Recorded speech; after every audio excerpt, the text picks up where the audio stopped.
இடம்பொருள் நேயர்களுக்கு வணக்கம். ஸோ இப்போ பார்த்தீங்க அப்படின்னா இப்போ பாகியலட்சுமி சீரியலை பொறுத்த வரைக்கும் இந்த கதையில் இதுக்கப்புறம் தான் பிரச்சனைகள் பெருசாக போகுது அப்படிங்கிறது நமக்கு தெரியுது. இதில் ஏற்கனவே ஒரு தடவை சொன்னாங்க ஒரு விஷயம் என்னன்னா ஹிந்தியில் இந்த கதையில் பார்த்தா ஒரு கட்டத்துக்கு மேலே மாமனார் மாமியார் அதாவது ஈஸ்வரியும் ராமமூர்த்தியும் இதுக்கு மேலே இங்கே இருக்க முடியாது அப்படின்னு சொல்லிட்டு ஊருக்கே போயிடுவாங்க. அதுக்கப்புறம் அவங்க கேரக்டர்ஸை எப்பயாச்சும் தான் காமிப்பாங்க, ரெகுலராக அவங்க இருக்க மாட்டாங்க அப்படின்னாங்க. அந்த இடத்துக்கு இங்கேயும் வந்துட்டோமோ அப்படின்னு தோண ஆரம்பிக்குது. இதுக்கப்புறம் வேறு மாதிரி கதையை போயிட்டு பழனிசாமியுடைய குடும்பத்துக்கு ஒரு ப்ரையாரிட்டி இந்த பக்கம் பார்த்தீங்க அப்படின்னா கோபிக்கு புதுசாக பிறக்கிற குழந்தைங்க வச்சு அதில் ஒரு ப்ரையாரிட்டி அப்படின்னா கதை போதும்னு தோணுது. அதுக்கு முன்னாடி இப்போ ஈஸ்வரி இந்த விஷயத்துக்கு எப்படி ரியாக்ட் பண்ண போகிறாங்க அப்படிங்கிறது ஒன்று, இந்த குடும்பத்தில் ஒவ்வொருத்தவங்களும் எப்படி ரியாக்ட் பண்ண போகிறாங்கிறதும் இருக்குது. ஏன்னா பார்த்தீங்கன்னா ஈவன் எழிலிருந்து ஆரம்பித்து செடியன் வரைக்கும் அதிர்ச்சி தான் முதல்ல ஆவாங்க.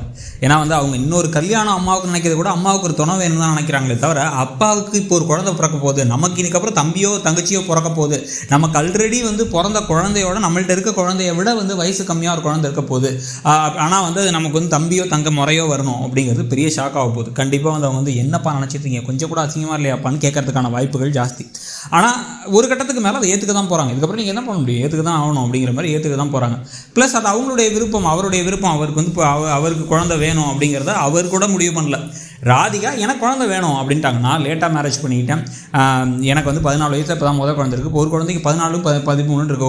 ஒரு 14 வயசு குழந்தைக்கு அப்புறம் இப்போ ஒரு தங்கச்சியோ தம்பியோ இருக்கிறது ஒன்றும் பெரிய தப்பு கிடையாது அப்படின்னு அவங்க நினைக்க போகிறாங்க. அதை வச்சு பிரச்சனைகள்லாம் அடுத்தடுத்து வரும்பொழுது இந்த சண்டையில் ஈஸ்வரியும் ராமமூர்த்தியும் இதுக்கப்புறம் எங்களால் இங்கே இருக்க முடியாது, இதுக்கு மேலே இங்கே இருக்கிறது எங்களுக்கு எங்களுடைய கௌரவத்துக்கோ எங்களுடைய மனசுக்கோ இதை ஏற்றுக்க முடியல அப்படின்னு ஊரை விட்டு போகிறதுக்கான வாய்ப்புகள் இருக்குது. உனக்கு குழந்தை பிறக்க போதா, நீ வச்சு சந்தோஷமாக இருப்பா, நாங்கள் ஊருக்கு போகிறோம், எங்களால் இதை ஏற்றுக்க முடியலன்னு சொல்கிறதுக்கு இன்னொரு பெரிய ஒரு விஷயமா இருக்க போகிறது, கேட்டலிஸ்ட்டு சொல்லுவாங்கள்ல, அந்த மாதிரி இருக்க போகிறது என்ன அப்படின்னு பார்த்தீங்கன்னா வினய் ஊக்கியா அதுவாக இருக்க போகிறது பாக்கியாவுடைய கல்யாண பேச்சுவார்த்தை. பாக்கியாவோட கல்யாண பேச்சுவார்த்தை பழனிசாமி பாக்கியாட்ட சொன்னால் பாக்கியா கண்டிப்பாக ஒத்துக்க போகிறதில்ல. நம்ம 2 பேரும் ஒன்றா இருக்கலாம், நான் உங்களை காதலிக்கிறேன், நம்ம ஒன்றா இருந்தால் நம்ம சந்தோஷமாக இருக்கும்னு தோணுது அப்படின்னு சொன்னால் அவங்க கண்டிப்பாக ஒத்துக்க போகிறதில்ல.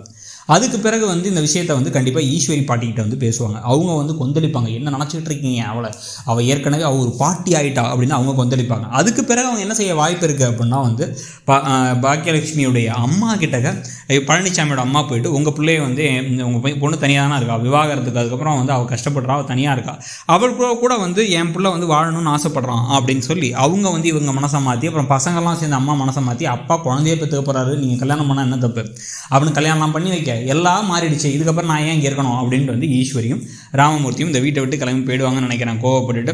ஸோ அதை பற்றி நீங்கள் என்ன நினைக்கிறீங்க, கதை எப்படி போகுதுன்னு நினைக்கிறீங்கிறத சொல்லுங்கள். தேங்க்யூ.